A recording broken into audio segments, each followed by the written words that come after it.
my intention is, as it was last week, to finish the subject today. So, since God is with us, inshallah, we can finish. Right? Ready?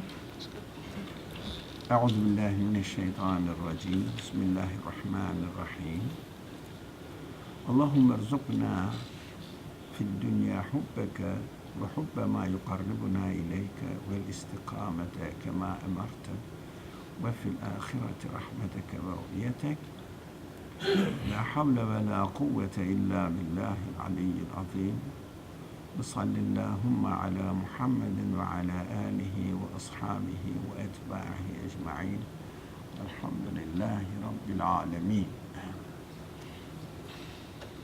The title, The Singularity of God, of course, singularity of God is something to do with, in Arabic, fardiyya, fard. Fard. God is singular, not ahadiyya or wahdaniyyat ilahiyya. Oneness of God is something different from fardiyya of God. It is something to do with, as the subtitle said, individuality of God. Those people who are familiar with Arabic, shakhsiyya, dhatiyya. But dhatiyya is that God being in or as that, and an individual having individual existence, or his existence is such that he has his own individuality. What is the importance of it? If we don't know really, when we say what does the meaning of oneness of God mean, we may fall into very drastic problems or mistakes. It's not, the vocabulary seems to be easy, God is one, but sometimes it turns into a kind of energy-like thing. Sometimes it turns into this, they call it, in quote unquote, I will use it, the spirit of the universe. So it is beyond the imagination to think of God's dhatiyya, the essence of God.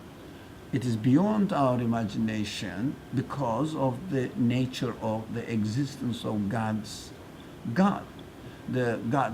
existence. It has nothing to do with our existence. So the simplest way of understanding the difference, this is a very subtle subject. I don't know, maybe hundreds of thousands of volumes of books have been written on it. I have not read any of them, but we are aware of the pitfall that we may really fall into. It's a very simple explanation of it is the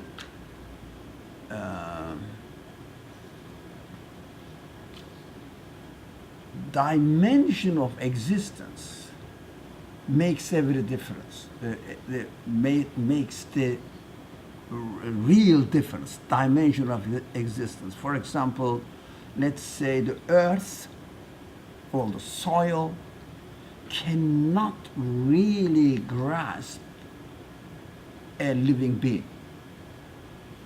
It is a completely different dimension of existence. So, for example, let's say a tree cannot really grasp the existence of, for example, an animal or a human being. Cannot really grasp the essence of the existence of a human being. It is impossible because they exist in different dimension of existence. So these are the examples created in the world in order to let us understand or guide us understand that when we think of the existence of the Creator, we have to understand that it is beyond my capacity, because I have nothing to do with that dimension of existence. I have nothing to do with it. For example, a singer is singing.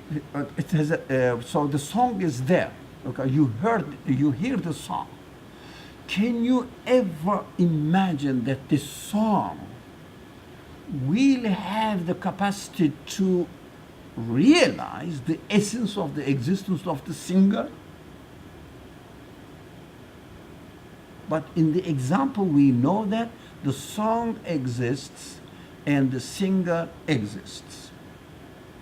So when we talk about dhatiya, it means really individuality, maybe someone essentiality of the existence of God, dhatiya, ilahiyya. We cannot grasp it, not because we discussed this very recently, but I have to repeat it for the sake of recordings. Not because we are limited, nothing to do with our limitations. We have a completely different nature of existence. So, for example, a person who carves a statue, is there any way that the statue carved out of either stone or any metal can become aware of the existence level or existence dimension of the sculpture? Sculptor, yeah. Sculptor is a human being. The other one is a stone, piece of stone, or a rock.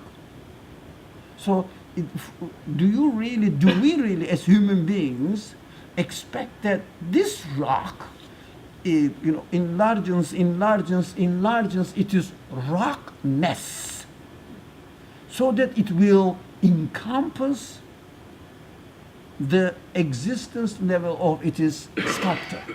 Impossible. It's a completely different dimension of existence. Do we understand that? But it doesn't mean that we conscious beings, human beings, cannot understand that the Creator's existential dimension is completely different from my comprehension of the existence, comprehension of His existence. So we can understand that. That's why we use this very famous expressions, which is called in Arabic tasbih, which means tanzih, which means how do you translate tanzih? Anybody? We can only describe the existence of the nature of the existence of the essence of the existence of God by saying He cannot be like any of the creatures, or He cannot be described by using the quality of any of the qualities of this nature. That's called tanzih. For example, I can say God has no shape. Why? I can say that. God doesn't have any shape. Right? God doesn't have any dimension. Big or that big. Or God doesn't have any form. But it doesn't mean that God's existence, the essence of God's existence has its own individuality. But I cannot imagine it. But I know. By using the example of for example, a statue, yeah, and the sculptor, but the statue cannot know. But it doesn't mean that the sculptor doesn't exist. Sculptor doesn't have a personality, doesn't have an individuality. Do we have something in our mind, our understanding so far? These are essential methods. These are important methods that we have to understand. Because when I say I believe in God, I have to be aware what I'm talking about. That's why people, when they say I cannot comprehend the essence of God, they say that if I cannot comprehend the existence of God, I can just ignore it because it is beyond my comprehension or the power of or limits of my comprehension, so ignore it. There's most of the people who deny, if you like, who deny the existence of God because of the incomprehensibility of the essence of God. Think about it. When you think about it, they cannot imagine, because it is the picture they receive, they get from the tradition of the religious traditions of various types and narrations. They say God is up there in heaven and controlling. Can't be. Above the galaxies, can't be. And they say this is just a false image. Forget about it. Then it leads the person to deny. So, are you saying that God does have some form, No. but we cannot comprehend it? Not form. His own essence, we don't know. Form is a word which we learn, we experience in this created world. We cannot say it's form. He is the form giver. Okay, Somewhere in Arabic. If we were to take an example of, for example, God talked to Moses, for example, then there is something that we understand. Yeah, individuality. He has his own essence. He has his own individuality, but we can never imagine it. It is because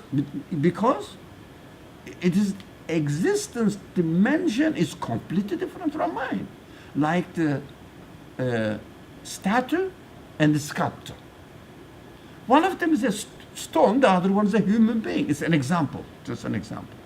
So we are, the famous example I use, this quite good example actually. This helps me to understand. A painter is drawing a paint, right?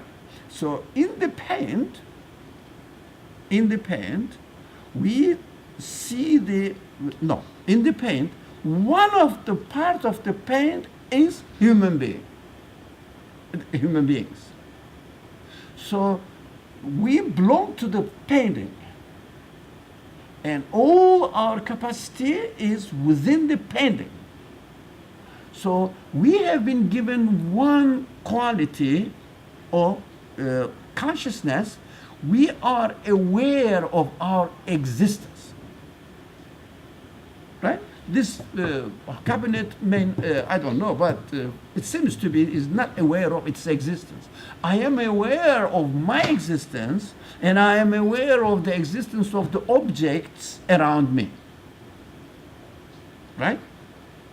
So because of this awareness, I understand the qualities manifested in the painting.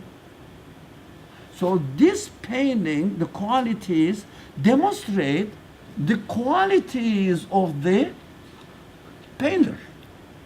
So I say these qualities cannot be explained except saying that these are the manifestations of the painter, but do I have any clue at all about the nature of the painter?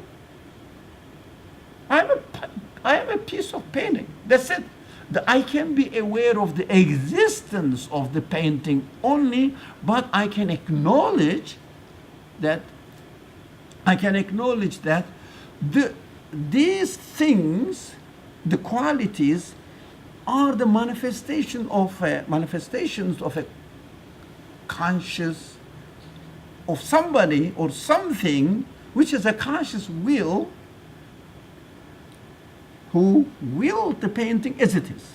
So I can conclude that nothing of the part of the painting can be responsible for the existence of another part of the painting.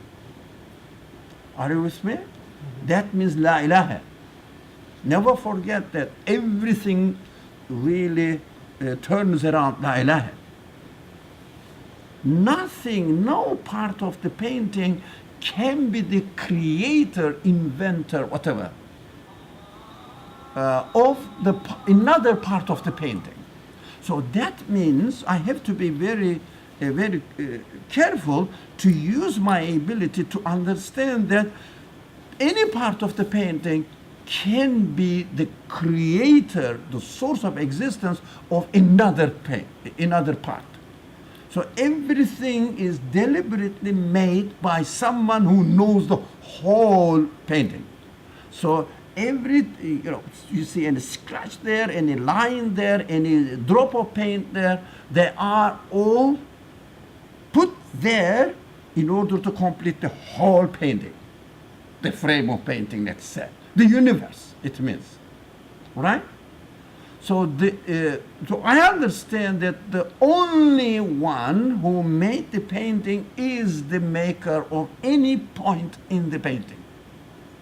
So I say, okay, La ilaha. It means the painter cannot be of the nature of painting. I can understand that.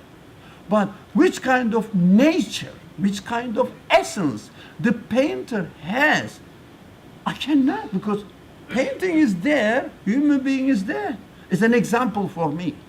But you just contradicted what you just said, because I can draw a person in the painting, and that person does have resemblance to me. No, not the manifestation, not the resembles to you, the qualities.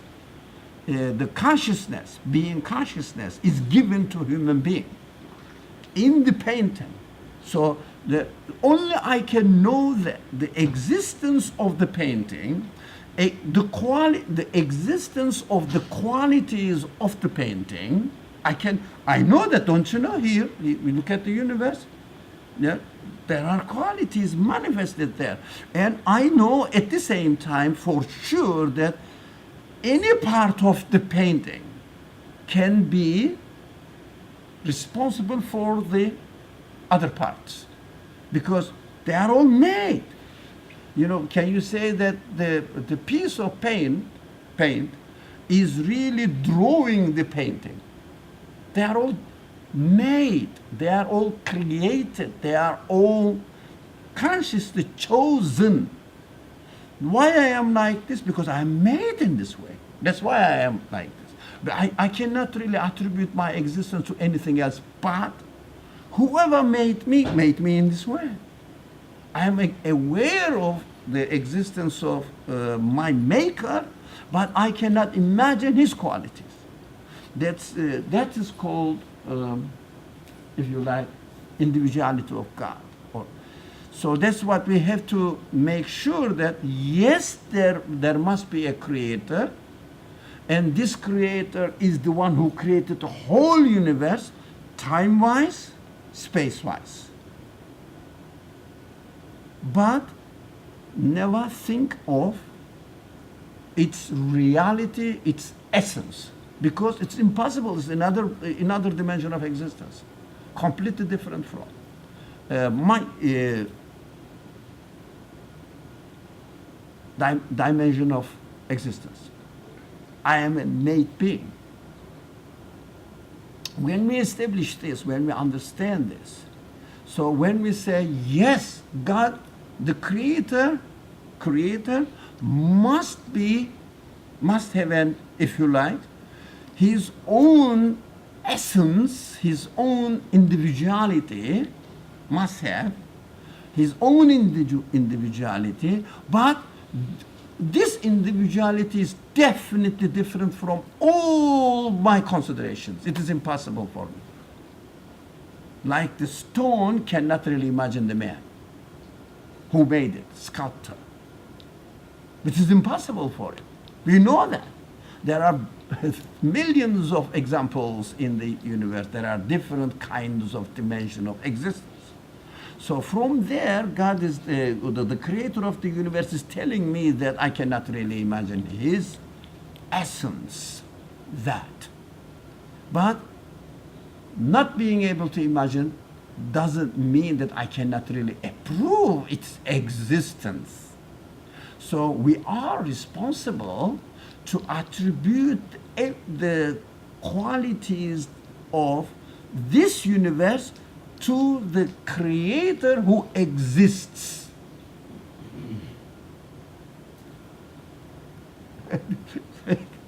Still not.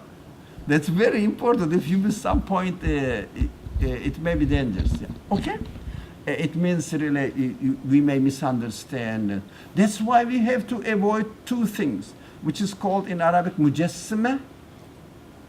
So it means anthropomorphizing or making God into anything like of this universe, or pantheism, making God into the whole universe, or seeing it the energy of universe, spirit of universe, whatever, doesn't have an individuality.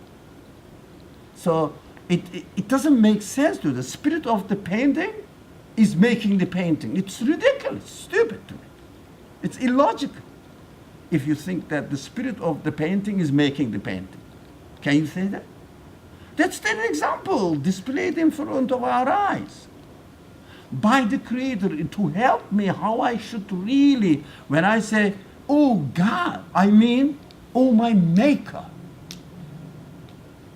Oh, well, I use this not only maker, I say, oh, the source of my existence, the one existence giver. Yeah? Mujib, or the mujid, I'm sorry, that was a mistake. Mujid, to me, well, I can only describe God with this title, Ya Mujid, existence giver, wujud giver in Arabic. Well, yeah, may be helpful for those people who know Arabic. You wanted to say anything? No, I mean, just to understand it a bit better. In the few hadiths that are in the Quran, I mean, for example, the story about Musa seeing the burning bush, would you say that that is a manifestation of Musa's own reality? Because clearly a burning bush is something that we know here in Earth. But it's not God, is it? no, of In course. the story as well. The burning bush is a burning bush. It means light imitate. Have you seen the burning bush? Have you? Where? Good. Everything! Excellent! Everything is a burning bush for you. Yeah? Don't you see that God is speaking to you? Yeah, through everything. You know, don't forget, we are the part of the painting. Everything that I am aware of existence, or everything of which I am aware of existence, is a speech to me. Right? That's why we have to understand that these are only the messages I receive of the qualities of my creator. The whole universe is for you a speech of God. For us, a speech of God. So we shouldn't lose ourselves within the metaphors, because the scripture has to speak within the metaphor. We discussed this subject on many occasions, so I don't want to repeat it. Because the absolute one, can you imagine the painter is trying to teach who he is to a piece of painting.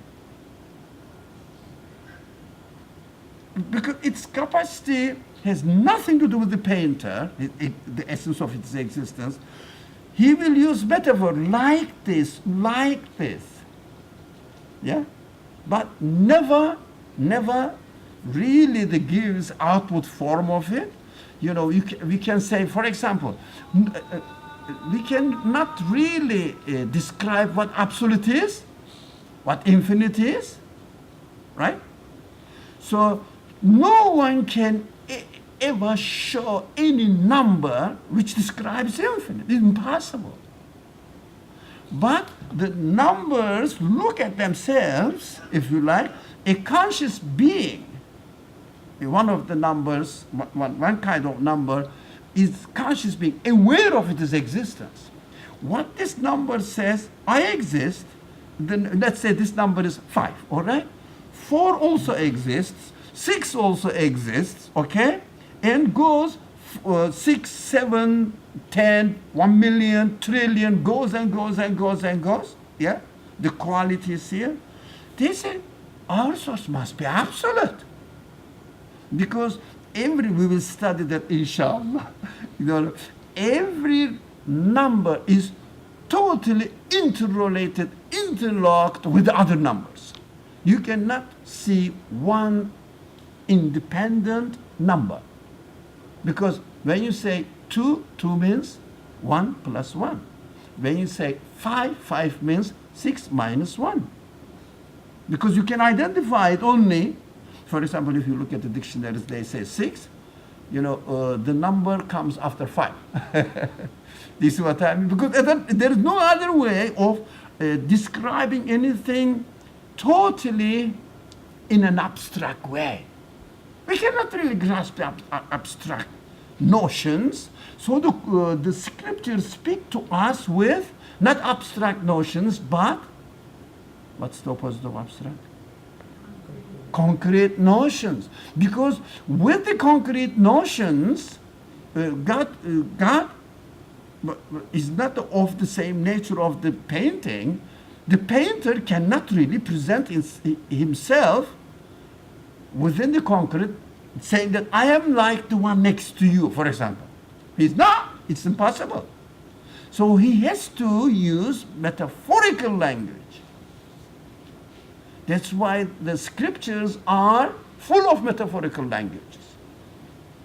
If you like, now the last thing and we will move. But we have to be very careful because these are not simple matters. I'm sorry, but I'm just presenting it at the simplest level. So, what?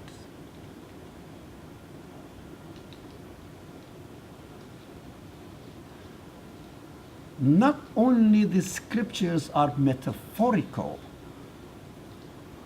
the universe is a metaphor as well. Have you thought about it? Mithal in the language of the Quran. What is the mithal? You know, the painting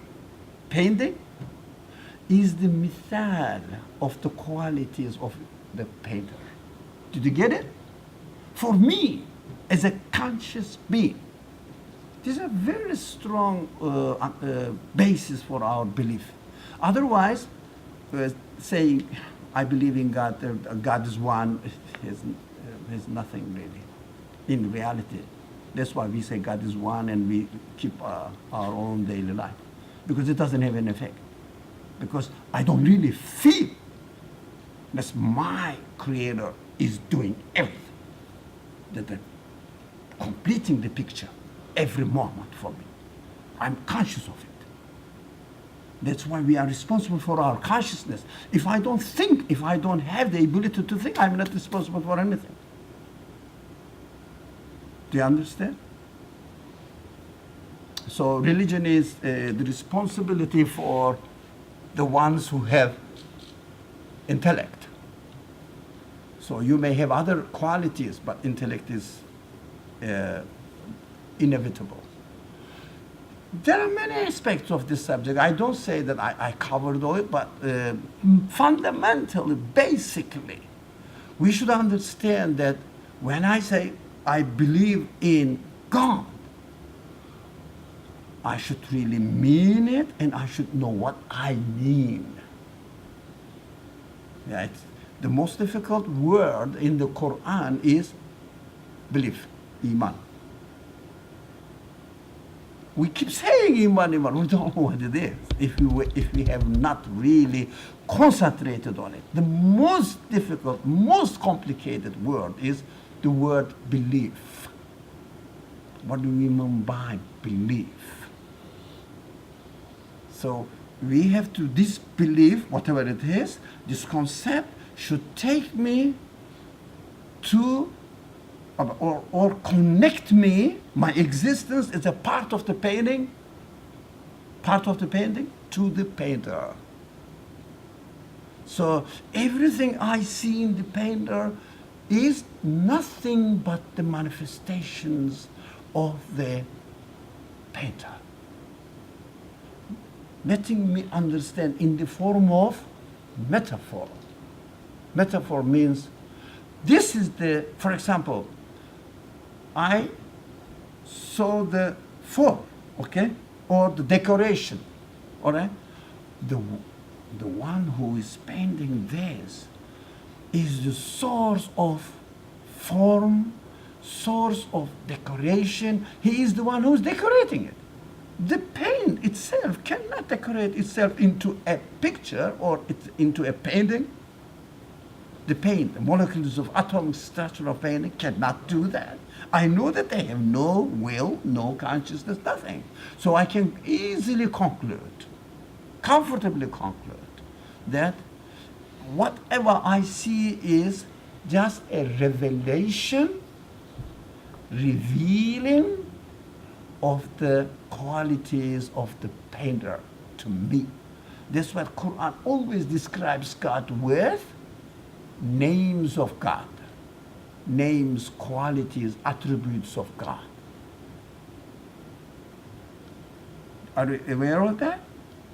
So we are asked to attribute all the qualities we see in this world, in this creation, to its source, and saying that, for example, we see that the universe is being made. Yeah? So he is the maker. The one I can attribute the existence of this painting to the maker, existence of this universe to its maker. So whatever I receive, for example, I'm very happy with something happened to me. The creator of my happiness is here, so I am thankful for him, not for the thing that I benefited from. It's a piece of painting again. But I have to always refer everything to its source of existence. Source of existence, the very practical term we use, the creator. The creator. I have to see it, I have to communicate with it, and whatever he creates, I have to see that it is a metaphor of the creator. It's a mithal of the creator, not necessarily a part of the creator, and takes me to the source. We have to think. We have to understand. It's not difficult, but most probably we have never thought about it. That's why we may think that, because we say, I believe in one God, and that's it. The universe has one creator, that's it. But how are we going to communicate with the with this creator as a created being. I shouldn't imagine, but at the same time I have to believe. Yeah? That, we can. So let's go, if you don't have, I made a mistake again. It will come back, hopefully. So if we have any questions, please. Otherwise, do you? Shall we go? If you have any time, you can interrupt me, inshallah. So let's go a bit fast now. Somebody, without wasting time, somebody just jump into reading. Yeah. No, but emphasize, emphasize one. Yeah? All living creatures are like seeds, indexes, and samples of the universe. The breaking of these universal beings into parts is impossible. The universe is a totality, so that to be Lord and sustainer of a part of it, one has to be the Lord and the sustainer of the whole. Did we understand? Is it clear? So I have to, I have to attribute each and every part of the universe to its whole total creator. So if anybody wants to, think about it. So we have to make sure of our belief that when I say I believe in God, I'm not stupid. I'm not saying that I have to have some sort of belief, I have to have a good intention. No. I have to be very careful what I'm saying. I have to be sure of what I'm saying. So if you look at the universe, no one can attribute a part of the universe, a smallest part of the universe, to anything but the owner of the whole universe. Every moment. But I don't have to go back to, 13 billion years ago, the universe. I don't care. Because if I could explain even the existence of one atom now, it is the same. Because whoever created this atom is the creator of the universe from the beginning to the end. Anything exists in this world. Because, that's what we said, like you see that index there, and samples of the universe, everything has this quality. So you cannot really, we said this, we cannot really take one thing, one piece out of this universe. It's totality. Any question, anything? Someone, come on, go ahead. Read this.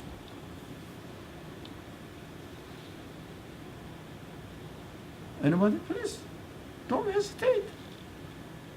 Whosoever the flower belongs, all flowers of the same sort on the face of the earth indicate clearly that they are his words, and that the garden too is his writing. This means each and everything ascribes everything else to the one who created it. So, read the last sentence again. This means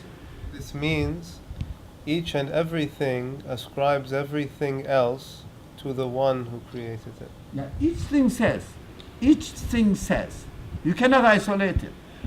You cannot study one thing, each thing, or one thing is isolated from the rest. Each thing that says that whoever created me, you can attribute everything else to the same thing. Because of the nature of the creation. What they say, they ignore it. Some people, either consciously or unconsciously, or as a conventional way of studying science or something. I'm studying this one alone. You can't. You can study, but you have to be aware that the quality of this thing demonstrates that you cannot attribute this, whatever you are studying or concentrating on, anything else but the owner of the whole universe. That is very essential. That's how we develop our understanding of oneness of God. singularity of God, in the completely different essence of God, individuality of God, the one who made the universe. But it is difficult to imagine, but we are not going to imagine. We will conclude. We will conclude. At least we should have some sort of confidence in ourselves that who is the maker of this universe. Yeah, we have to develop our this confidence in ourselves. You cannot say, I don't know, I believe in God, but I don't really know what kind of thing it is. It is in the heavens, they say. I have no idea what heavens is. So this kind of it's not belief, but it's not denial either, but it is a simple way of thinking of belief matters. Belief means conviction in one's conclusion. So, read it. So, first. فارجع البصر هل ترى من فطور. So, carry on. So turn your vision again. Do you see any flaw? Any flaw means any break, any inconsistency, any independent existence of beings. It means flaw means that's something sticks out there, different from the rest. No. Everything is complete in harmony with each other, perfect combination with each other. You cannot really take it out. You cannot, extract your being from the rest of the universe. Your mind is there. You are seeing. You are hearing. You are experiencing. You are thinking. Yeah, it is interrelated. That's what we have to establish. Be sure. Right? Shall I go? Move? That's the any flaw, any flaw or any crack in the creation. We have to understand that futur. Any defect, but not only any defect. So it is in its totality, in its wholesome. Do you see any inconsistency? One is not related to rest of the whole being. No, that's what we have to understand from this verse. Do you get it? Anything? So that the flow. No, somebody say, some children are born with defects. No, existence-wise, you cannot really isolate anything and see independent from the rest of the universe. Everything exists within its whole perfect order of existence. Order of existence of the universe. But also, I don't know what else could possibly exist. Like, how do I know that what exists now is perfect if I don't know anything else? So perfect in harmony with the rest of the universe, because you don't see any sign that something is not existing, not as a part of this universe, but independent existence, happening by itself. The order is there, but something is everything is happening within the whole universe, because you see no sign of inconsistency, no sign of any independent beings, a thing which is not connected to others. Look at yourself. Look at yourself. When everything is totally interlocked. So you don't have to know everything. But do you see any sign of inconsistency in the universe? Do you see any sign that something independently exists, not related to the whole universe? So you can conclude that I don't have to go there. Look one thing here. Look at it. Look at an animal living. See, complete in harmony with the rest of its environment. Anything. Well, I think that in terms of training or psychologically, I think you have to keep looking, right? You have to keep looking, right? You have to always, Thinking, reflecting on the creation. like, you have to look at this thing and see there's nothing really wrong with it, and look at something else, and then over time you never see anything wrong with it, right? Over time you just never see anything wrong with it, and then you're sure. No, but my point is that how do I know there's nothing wrong with it? I'm not perfect myself. What do you mean you're perfect? You're perfect. You are a piece of the painting. What do you mean by perfect? But just to take his example, for example, if you look at the word flaw, and you look at the universe and you say, well, how do I define the word flaw if, for example, I say life is only on Earth, and what we know is that life is not on any of the 8 planets out there? Is that a flaw, for example? Those sometimes it may be what you say. You have to just Pay attention to. It doesn't mean that this wood doesn't have a kind of life that I have. It's a flaw. No, it's meant to be a wood. We know that, and I am in connection with it. That's all together we exist in harmony. Yeah, but my point is, how do I know that there couldn't have been something better than wood? There could have been You some know other not material. something better than that, because you have to look at the word, and the word itself says it is in its entirety perfectly interrelated. But we are not saying it could have been better. I don't know. That's I'm my not, point. I no, don't know. No, but I am not. No one is saying that it could have been better, but it's not. We don't know that. We are saying look at the word and see the interconnectedness, and whoever gave existence to any part of this universe is or can only be the one who gave existence to the whole universe.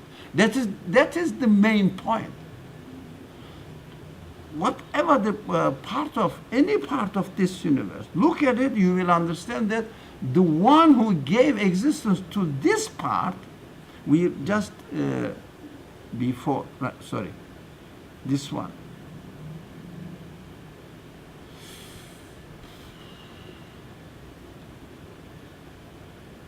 No, this one. Yeah. And everything ascribes everything else to the one who created it. It means that thing. That's the wholeness. It means the owner of this universe, creator of this universe, maker of this universe cannot be within the universe. Everything is interdependent each other and makes the whole complex of existence, if you like. And we cannot find any creator. And I cannot say that this is my creator, I am its creator. No. We are all made. Think about the painting example. So you don't have to say that this painting is the best painting. It's none of my concern. It's none of my concern. Whoever is making every atom, each and every atom of the painting, is the maker of the whole painting. Because they make altogether one wholeness. That is how we understand the universe. You cannot really separate it. You cannot really. I guess a better word would be inconsistency rather than flaw. Right? Sorry? A better word would be inconsistency rather than flaw. Yeah, consistency. Yeah, that's why my notes say that flow should depends on the people's understanding. So when you say inconsistency, you understand that there is no inconsistency in the universe. But how about, let's say, a farmer in Egypt? What is inconsistency? They say, oh, everything is perfectly working, right? No, that's their understanding of flow.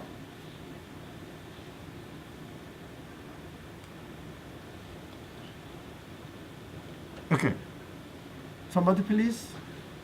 Anybody who feels a little bit tired and sleepy, because I know this 8 time, day to day, everybody is busy with visiting and also eating a lot. So like me, so feel tired.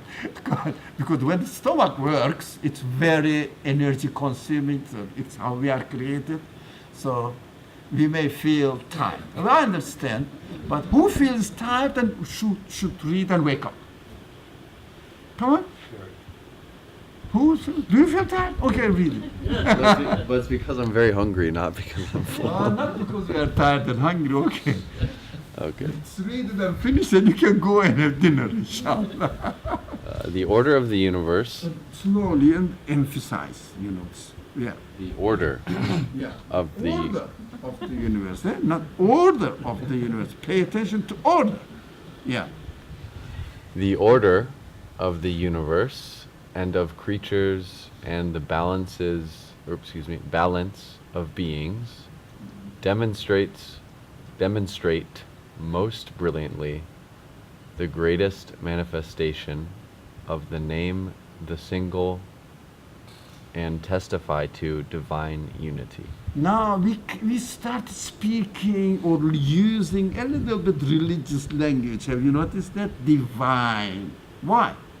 Divine means, remember the painting example, it means nothing to do with painting. Nothing to do with painting. It's a completely different thing, if you like. Right? Divine. So when we look at the painting, we see order, we see balance, between the things, and then they brilliantly, for everybody that everybody can understand, the manifestation of the name single. It means this painting can only be coming from one source, not two, not many. There can't be. One project, one source. Right? Okay? Okay. If Rizala says yes, we can go. So one source cannot be multiple sources. It's the whole universe is one project. So we can really start grasping understanding of the creator of this universe must be one source. It means not 1, 2. It doesn't mean 1, 2. It's a source which cannot be described in terms of this universe. It is the only. Some people use the only, some people use the unique. Yeah? The unique. It has its own existence, but we cannot multiply it. We cannot, I don't know, what is the other word? I can't think of another word. That is, his existence must be unique and absolute and nothing to do with this universe, but he must exist. Divine means not of the nature of the painting or nature of the universe. Divine. Something beyond. Something beyond. Whatever you think, you imagine it, something beyond. Right? Okay, somebody, or the same person, they. Do you feel tired? Hungry again. No. I'll read. I will read. I see. Okay, I thought you said hungry. I thought you read. I read. Okay, slowly and emphasize. Yeah. The tiniest living creature is a miniature example of the universe and a small index of it. Only the one who holds the whole universe in the grasp of his power can lay claim to it. In regard to creation, a seed is not inferior to a tree, and a tree is a small universe, and all living beings are like small universes and small worlds.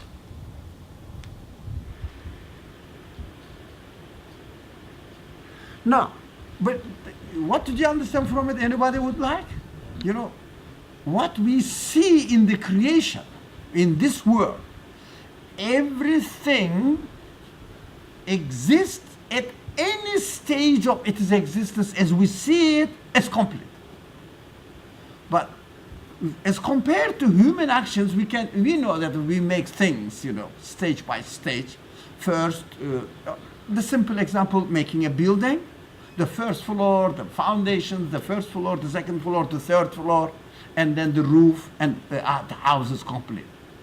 But no one can say that when we do some actions, on the first floor, everything is included.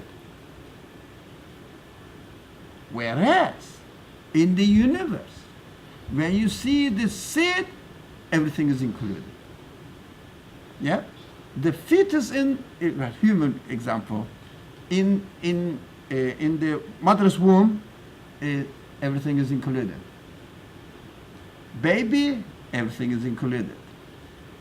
Nothing completed stage by stage.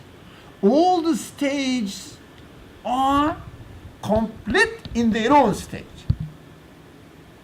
So that is the way we understand the universe may make us really have a misconception of the Creator, saying that he has been creating the universe and developing it.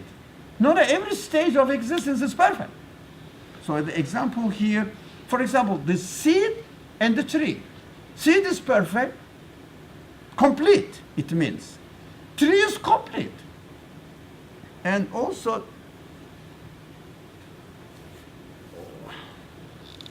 there is no step-by-step creation. Have you noticed that? For example, when you look at an egg of anything, the simplest is the egg of a chicken or hen. You know that the one who gave existence to chicken egg knows what's going to happen, because every quality of the chicken is included in it. We cannot do that. That's why we should never liken or try to understand the act of God in terms of our acts.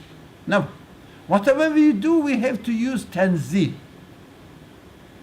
For example, if I say I am doing in this way, God is absolutely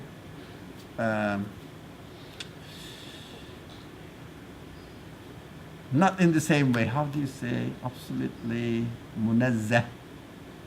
Of munazzah in His creation, in His act of creation. Anybody who will accept the munazzah, free from this? Sorry. Transcendent to my act of creation. Yeah. So I have to admit that. That's why we have to say La ilaha. Not like this, not like this, not like this, not like me, not like somebody, or not like other parts of creation. La ilaha, la ilaha. And then come to the conclusion that everything is coming into existence. How can I explain the existence of the whole universe then? So, yep.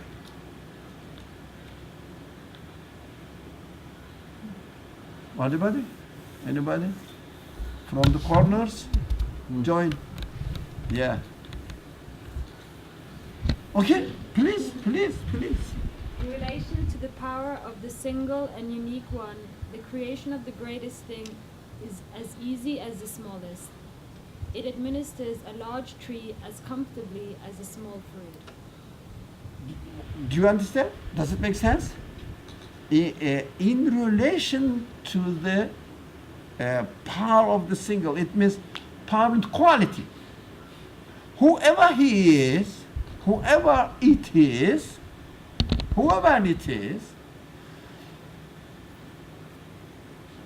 everything is equally easy. Nothing is difficult. Look at the universe. Nothing finds difficult to come into existence. Something is really difficult. For example, for me,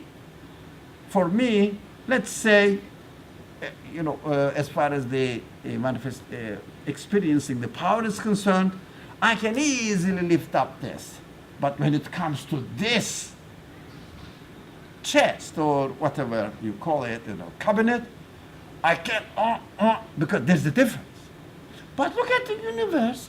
Everything is coming into existence so smoothly that whoever is making them, whoever is creating them, giving them existence, for this source, there is no difference between small, big, heavy, light, nothing complicated or sophisticated or simple, nothing.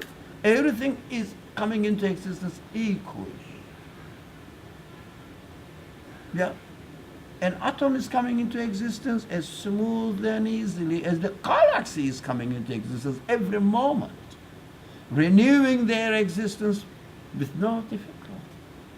So we understand this, the source is single, the source is the unique one, and the source has absolute power. Only before the absolute, there will be no difference between bigger and smaller things. Only before the absolute. So we say it must be absolute. So the absolute is unique. There are not two absolutes. That's what I understand as a human being. There are not two, there can't be two infinites.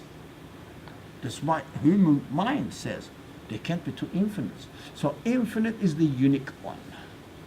So that's why we understand that the source of the existence of this universe, I can only describe him as the single one. The single one. Do you understand? So we can really develop our understanding of singularity of God. Somehow, shall I carry on? Because we said we are going to finish it today. So anybody, please? No one? Bismillah. The different Slowly. species are all made out of the same causes, ingredients in a sense. Excuse me, I missed the first word. But I was speaking, yes. Start from the beginning, very slow. Yeah. The different species are all made out of the same causes, ingredients in a sense, which are the sun, clouds, water, rain, etc.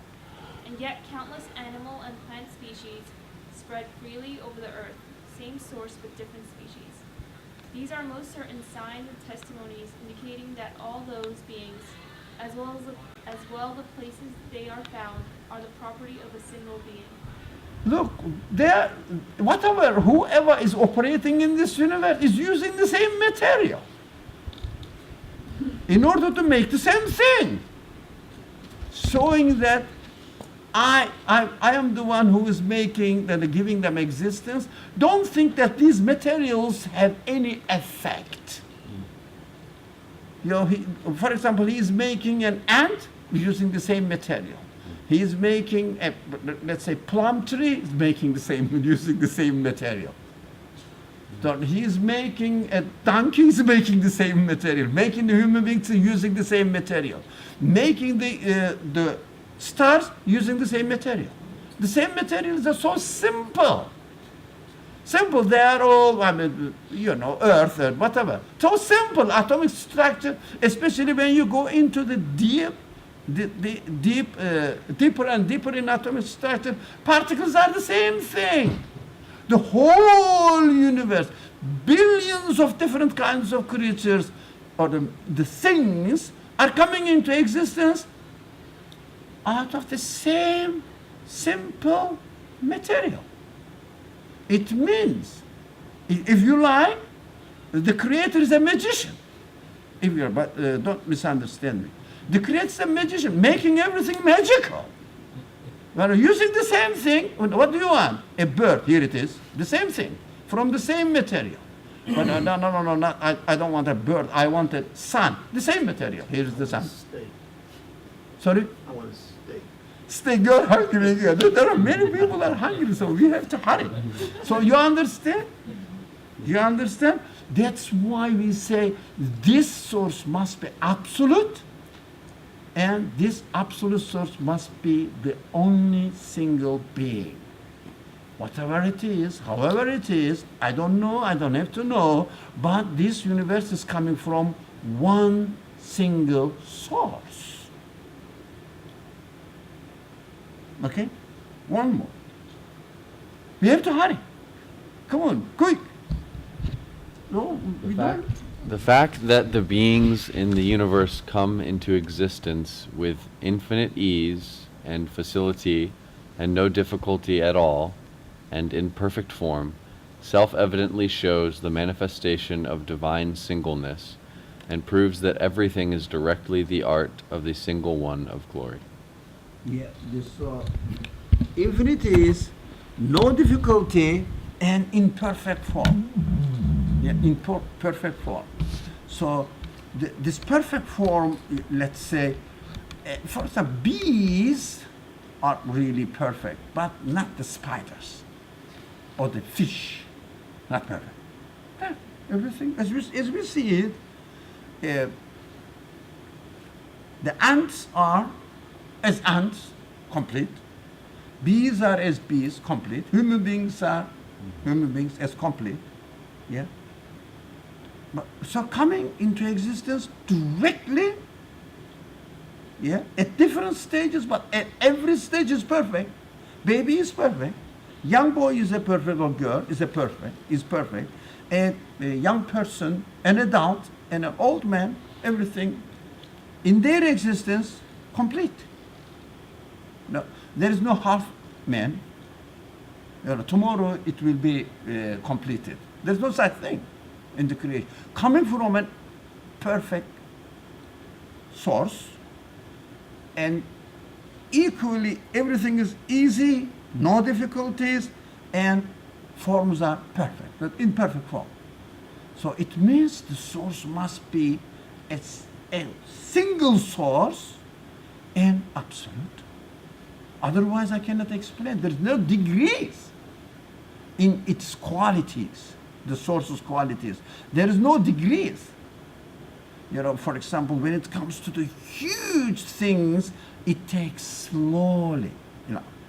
For example, creating an atom, giving an existence to an atom is easy. It's small. It's not very much complicated. It is complicated, but it may not seem to be very complicated compared to human beings or other animal beings. But coming into existence of an atom is easier than coming into existence of some galaxies. No. They say expanding galaxies. They say it doesn't matter whether it's expanding or not expanding. Doesn't matter really. But what we see, the existence in its entirety, there is no difference between small and big. So this source has to be absolute.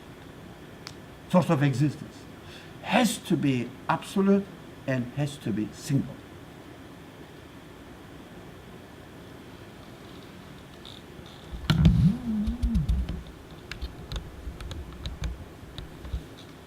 Nature and causes are extremely well-ordered works of art, and they too are artifacts like other creatures. The one who makes them thus makes the results too and displays them together. The one who makes the particle makes the DNA, also makes the seed, also makes the tree above it. And the one who makes the tree is the one who makes the fruits above it. They are all being made concurrently every single moment. Do you agree? Can you say that the source of the existence of the seed is different from the source of the existence of the tree? can you say that the source of the existence of the tree is different from the source of the existence of the fruit? They are coming from the same source, and you see that whoever made the tree is the maker of the fruit. Explain the existence of the tree. Explain the existence of the seed. So how it, don't forget how it is coming into existence. How it is coming into existence. Every moment, at different stage, complete, and a new type of existence. Every moment. Yeah. Can you explain the use of nature and causes in the So first what we paragraph? call natural causes, we say, for example, water and sunlight and air molecules are causing the tree to come into existence. So they themselves are being given existence at the same time. So they are not different from, they don't have an independent existence. So people say instinct, for example, not instinct, yeah, instinctual. Whatever the source of my existence is the source of the existence of my instinct. Is that right? Yeah, that is a very important point. So whoever is the source of my existence is the source of my power of sight, my power of thinking. I cannot really attribute my physical body, biological body, to any other source than my mind, my thinking, intellect, my power of speech. They come from the same source. But if you explain the existence of the power of your thinking, intellectual quality, attributing it to something, you can easily attribute your biological being to something else as well. There is no such thing. Everything is complete.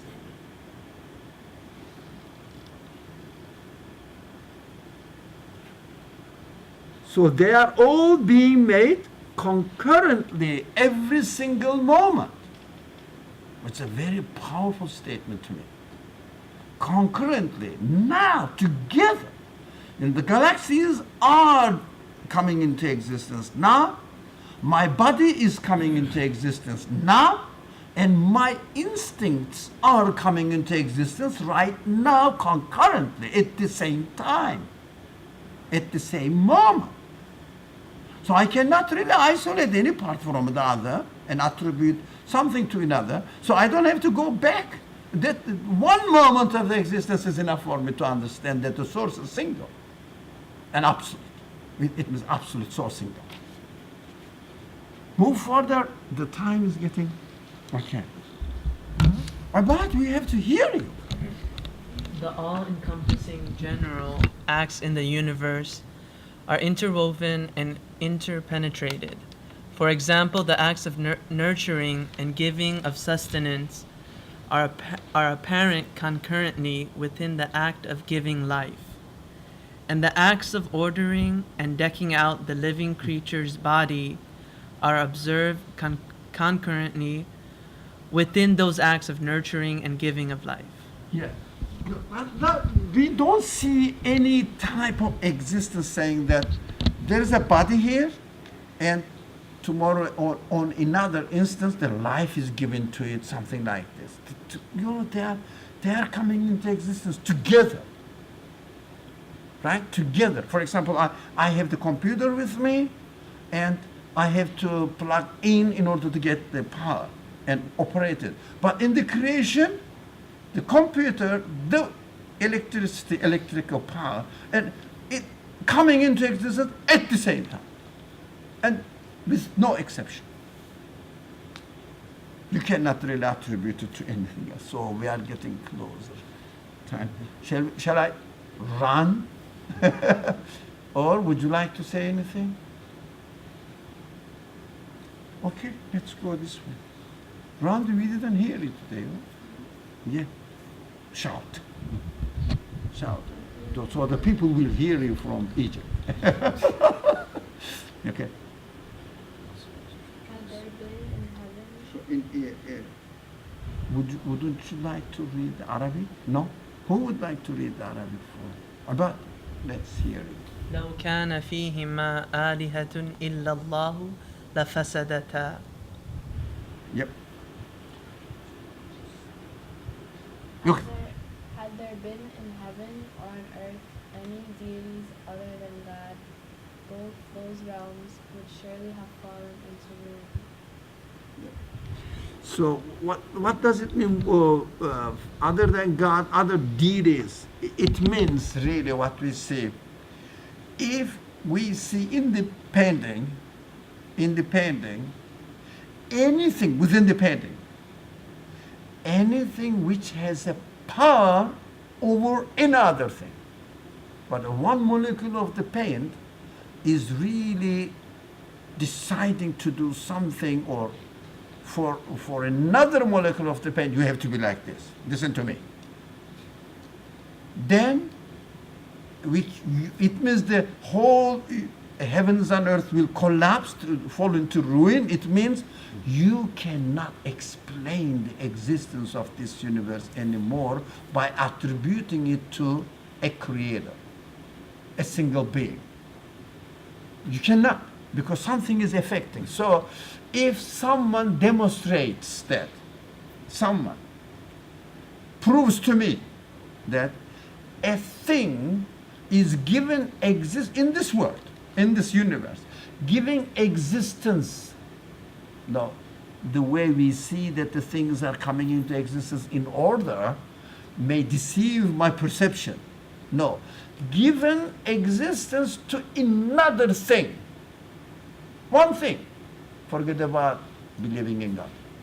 No, go and sleep and whatever you want to do. There is no God, no purpose, nothing. But one atom is really giving existence to another atom or particle.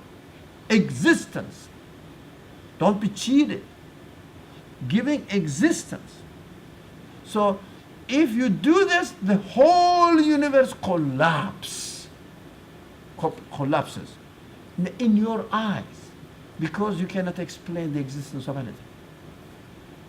Because something else is mixing up the things, or messing up the things. Has an independent being or independent power to give existence to another thing. How can I explain the existence of anything? No. If one finds that such thing, there is no such thing. But they say, it seems to be we are growing because our creation, our existence is renewed. They say we are growing. We use this expression a lot. Yesterday's me is making today's me. Can you imagine? Can you say that? The atom is developing into another form of atom by itself, planning it, giving existence to another atom. We call it in time. Giving existence. No, they are giving existence all together at the same time. Somebody wanted to, yeah. So the Masih ad-Dajjal, Yeah. I mean, it's a fitna. He will come and give life to the dead, and Like people the will Pharaoh believe. game. No, but the hadith is that he will have this kind of fitna on people. He will get dead people and bring them back to life. It means, these Is are, this a symbolic thing, or for example, let's say a flower or a plant was, let's say, is feathering away. No? How do you say? Withering. Withering away, yeah. is about to die. So I put water and I say, you see, I am giving life to it, or water is giving life to it. That's the order of the universe. We are obeying the order of the universe. You know, the simple example that the Quran gives us, a very beautiful example, very vivid example actually. The Pharaoh said, the Moses said, that's the, you know, Moses is you and me. You know.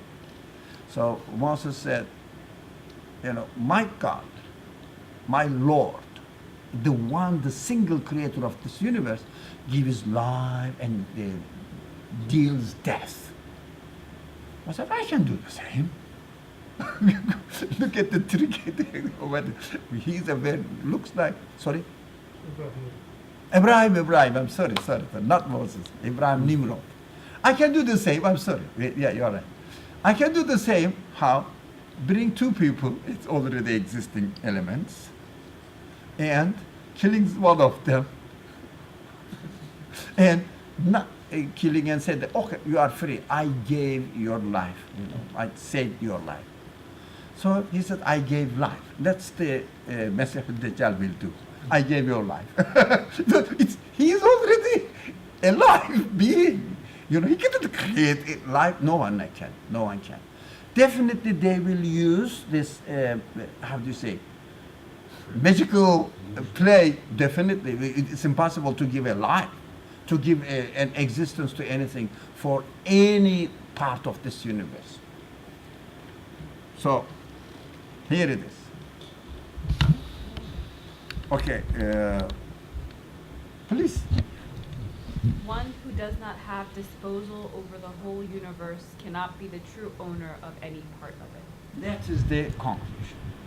Yeah, that's what we comfortably conclude, that if you don't own the whole universe, or you say that I believe in God, etc. Who is this God? The owner of the whole universe, who is giving existence to the whole universe. At the same time, any single part of this universe at every moment belongs to his act of creation. That is the completion of our belief in our understanding that this universe has one single source. Because the universe says, you cannot divide some of me to another source, whether small or big, doesn't matter. But even one atom, you cannot say that this atom is coming from a place or a source which doesn't have any power over the universe, but it has a power only on one atom. No, there's no such thing. Everything has its own existence within the totality of the whole universe. Yes. So did I make something fast? Okay, this one. Yeah, these are important things. Okay, but is anybody, please, anybody? Nothing in the universe can bring something into existence from non-existence, but the universe itself exists. Human mind asks for the reason for its existence. How did we acquire the ability to ask this? You ask the source of existence of something. You ask the source of existence of your intelligence. Where did you get it? Where did you get it? So we said nothing in the universe gives existence to something else. But to give existence. We forget, we emphasized on the importance of seeing the universe on a time linear time. This is how we are used to dealing with our life. You know, now we are going to finish, and then afterwards, of course, some people are really dying for a dinner, so, you know, so they will really entertain themselves with a banquet or something. They are imagining this, but you cannot create it. If it is given to you, you will have it. No one can create a moment later.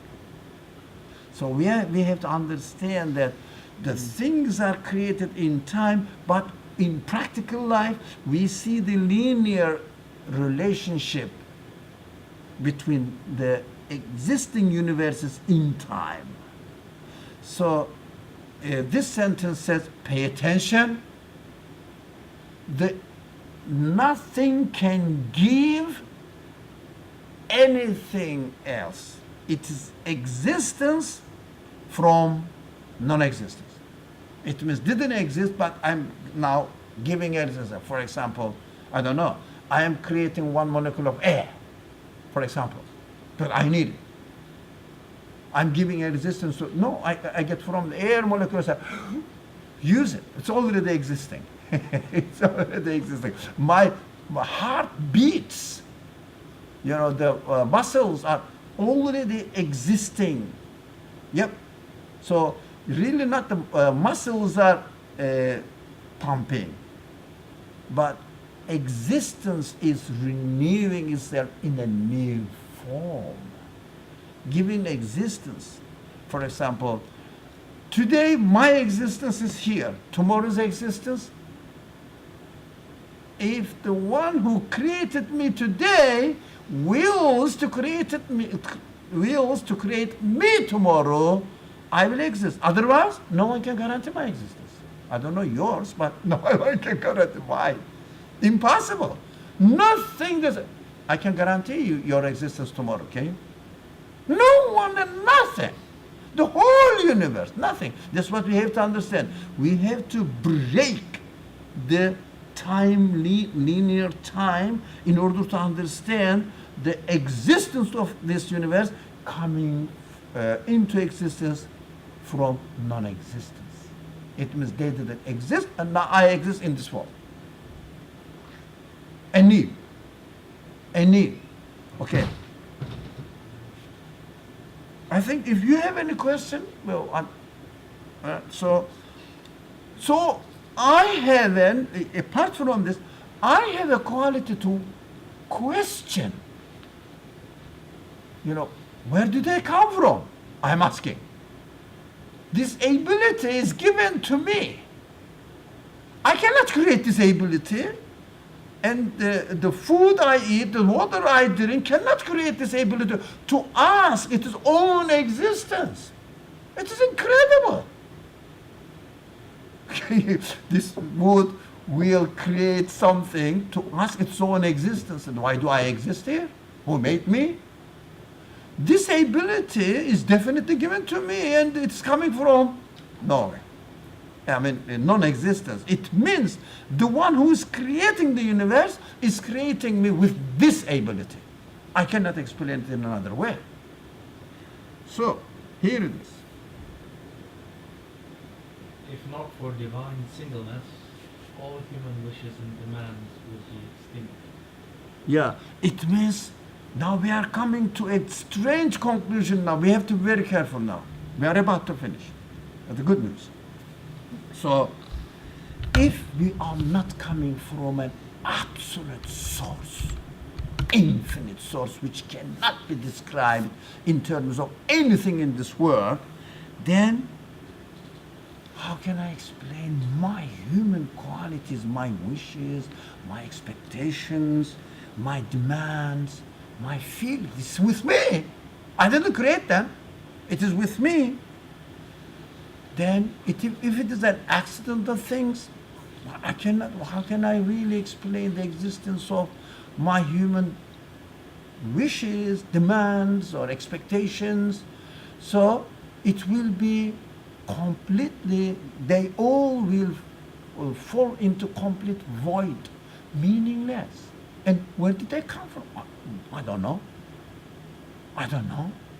If I don't ascribe my existence to a single absolute infinite one, I say, I don't know, how do I develop this sense of wishes, explanation? If only I wanted, I want this and that. Don't you want something which is beyond your capacity? Where did you get it? Do you see what I mean? You can get this one. When said, if only I got the better one. Yeah. For example, all our expectations into the future. What do you want? A perfect existence. And this existence must have no problem, no conflict, no lack of anything. That's what I wanted. Where did I get this idea? This feeling. That feeling exists. And we have to find a source of existence for this feeling. Otherwise, I will be contradicting myself. So be careful now. Let's go a little further. The time is almost up. Human beings have an intense, unshakable, passionate desire for immortality. Who doesn't want to exist eternally? No. In a most comfortable way. Yeah. And happiest way, perfect way, with no problem. Do you want that? Definitely. So, where did you get this idea? The atoms are giving this idea to you. The matter is giving to you this idea to you. It means you are deliberately made with these qualities. So you are given existence to be happy forever, not only in the fairy stories or how do you say? Fairy tales. Fairy tales. That's with me. I want to have a very happy, the most comfortable life. And I don't want to go into annihilation completely 1 million years later. Ask yourself, now maybe at home as well. You got the news that you are going to live 1 million years. Afterwards you will extinguish. What do you feel? 1 million years, okay. At the end, I will completely go into non-existence, annihilation. Do you feel happy? No. But 1 million is not enough. 2 million is not enough.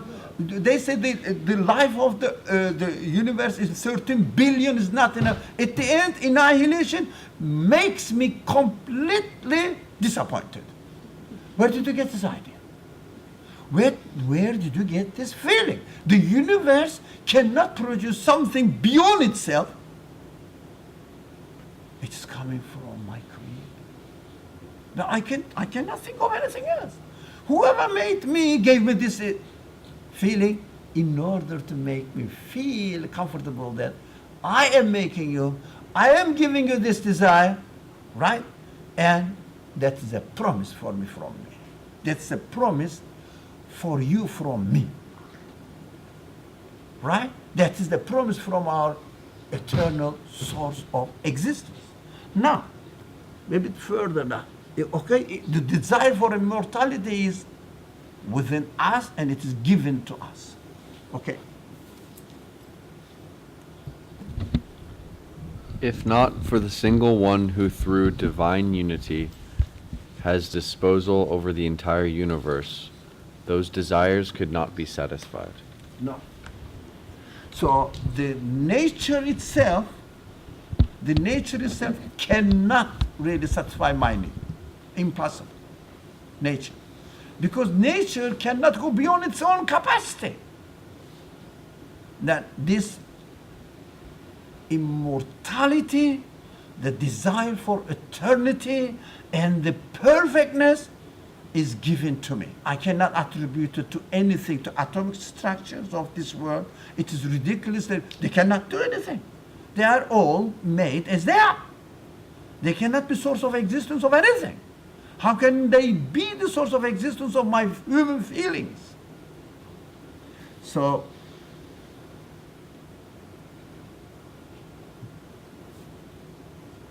somebody, I'm going faster.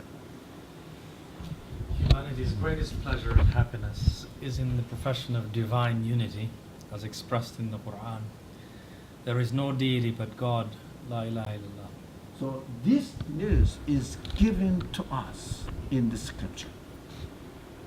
And what we receive from the scripture is consistent with what my nature is, what my being is.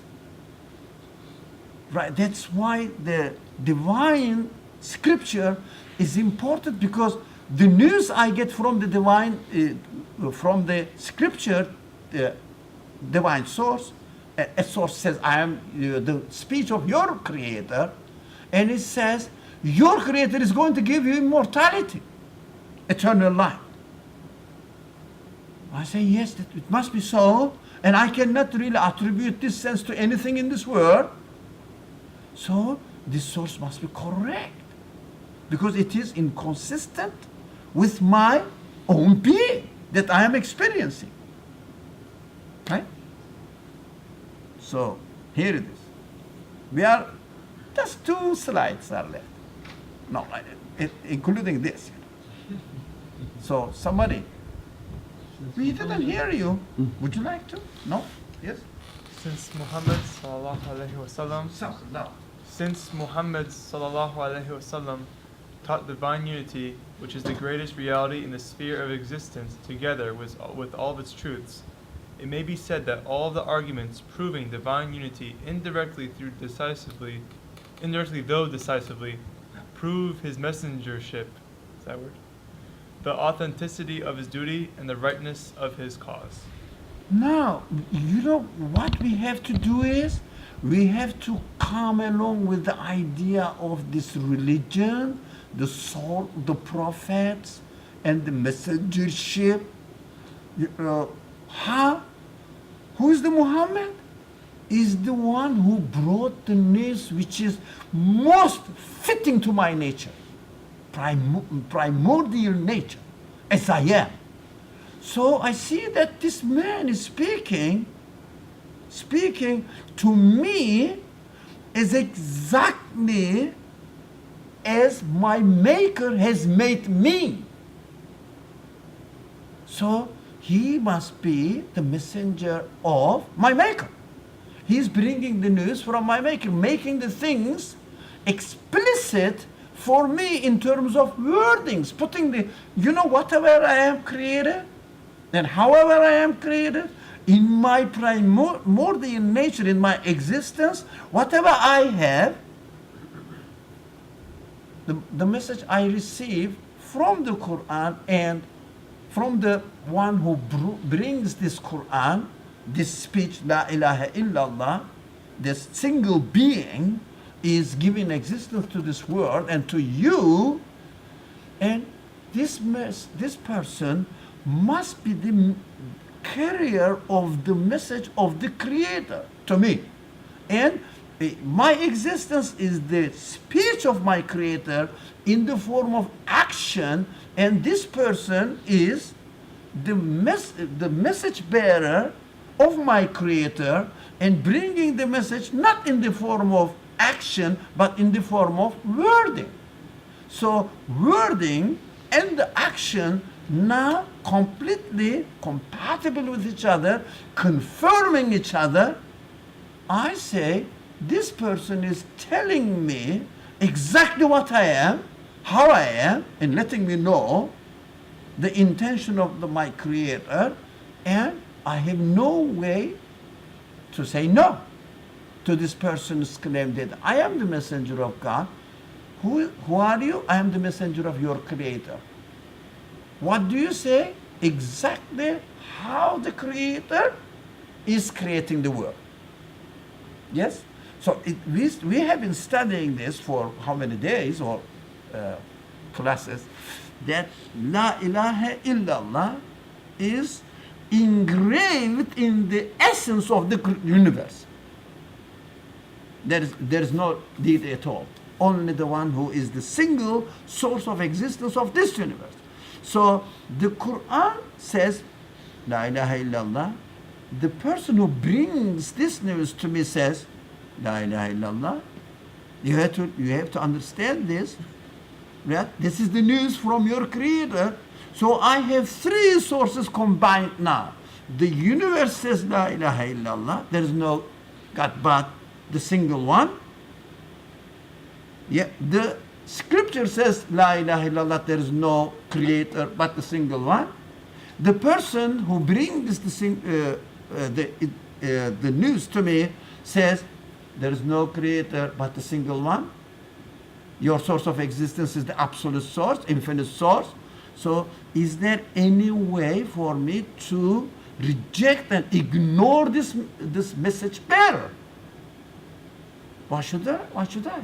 Because it is compatible with my own nature. So this is the last one.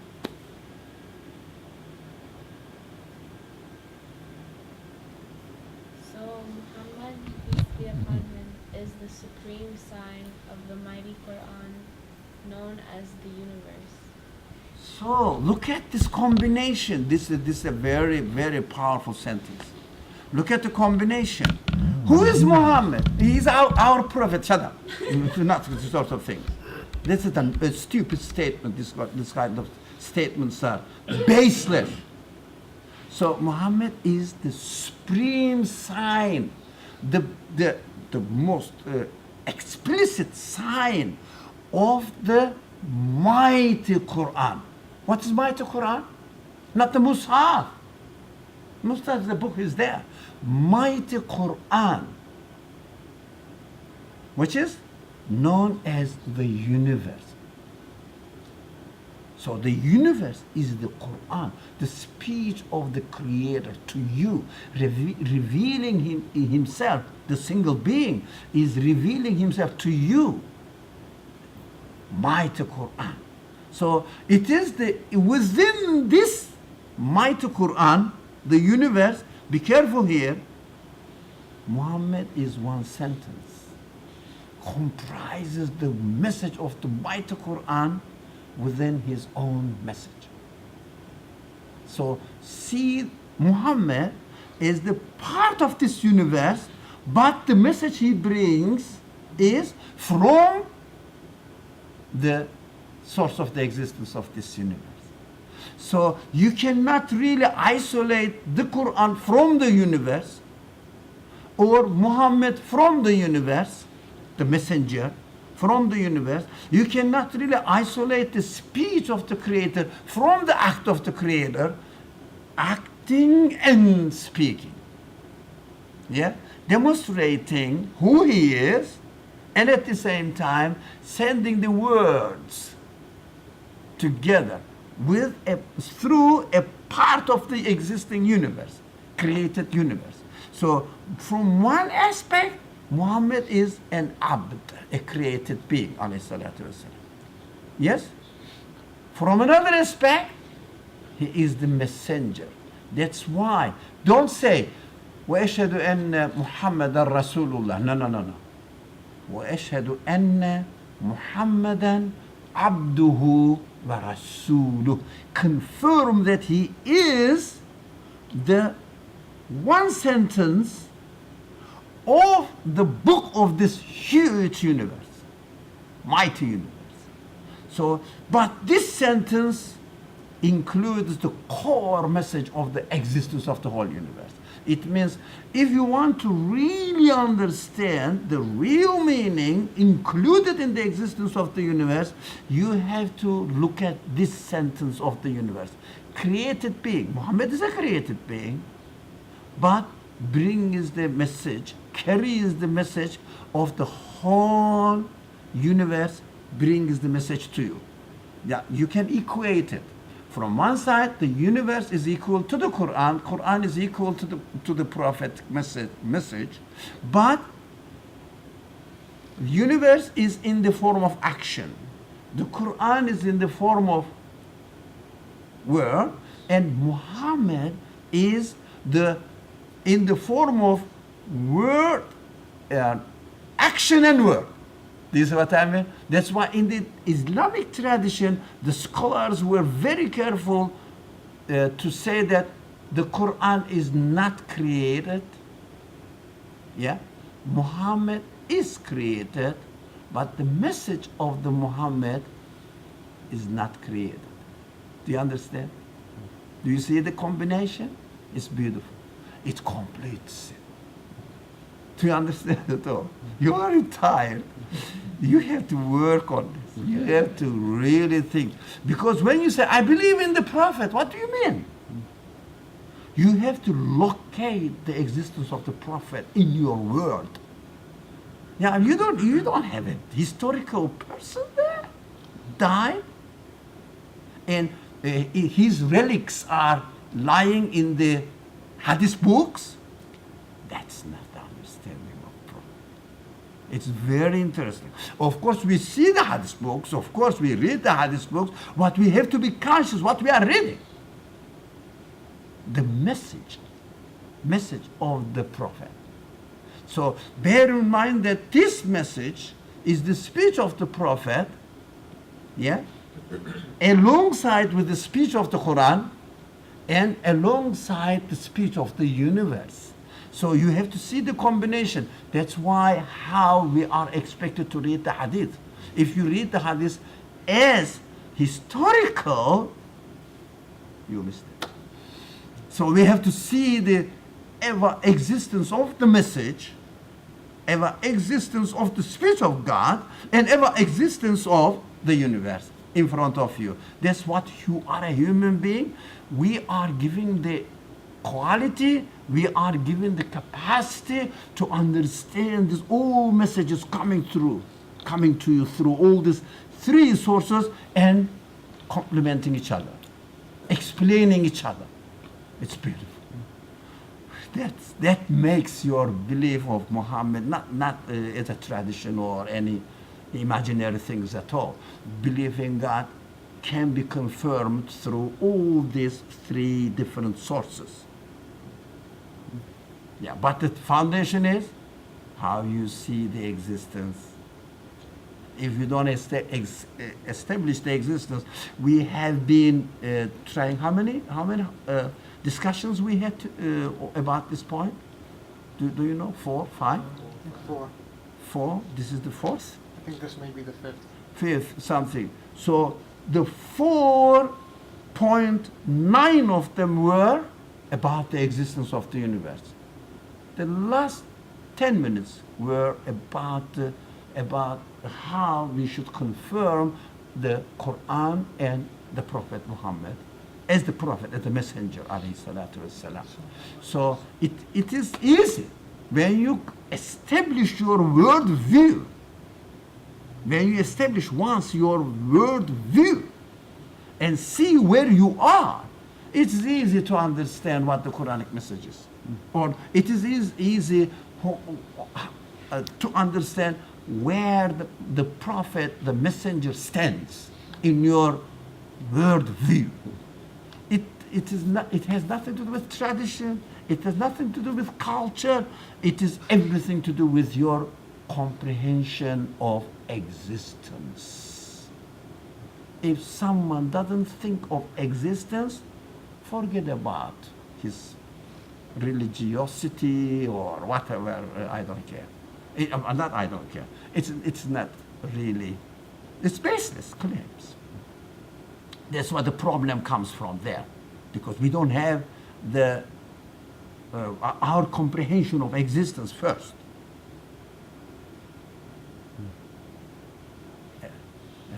It's a problem. Existence first.